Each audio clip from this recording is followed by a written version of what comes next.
रगूं थियूं रबाब। ज़ाकिर बाननि जो वॾो शान आहे। जीअं मथे ॿुधायो वियो आहे त लतीफ़नि जे रोशन थियण सां जेकी रंग ज़ाहिर थींदा आहिनि ऐं उन्हनि जो आसमाननि ऐं अंबिया करामनि सां लाॻापियल रूह रहंदो आहे।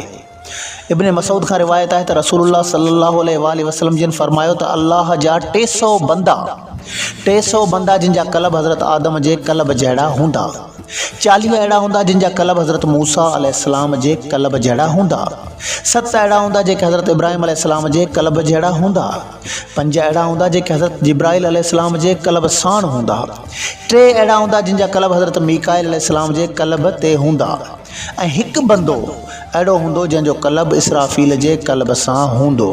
अल-दल सियूती नंबर 15। ईअं मतिलब अखरजल ख़तब मन तरीक़ अब्दुल्लाह बिन मोहम्मद अल-असीर वहुआ अल-हाफ़िज़ अबू बकर इब्न अबी शैत क़ाल समत अल-क़तानी यक़ूल नुक़बा सला समत व नुजबा सबऊन वल बदलाए अरबाउन वलाए अरबाउन वला ख़यारस वल हमद अरबत अहद।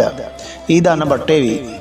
तर्जुमो ख़तीब अबू बकर इब्न अबी शैबा जे ज़रिए हदीस जो ज़िक्र कयो आहे त मूं कनाने खां ॿुधो त नुक़बा 300 आहिनि ऐं नुजबा 70 आहिनि, अब्दाल 40 आहिनि, अखियार 7, कुतुब 4 ऐं गौस 1 आहे। काफ़ी हदीस मुबारक अहिड़ियूं आहिनि अहिड़नि ज़ाकिरनि बाननि जे बारे में। मुसन्निफ़ सैयद ग़ुलाम हैदर शाह कलंदरी।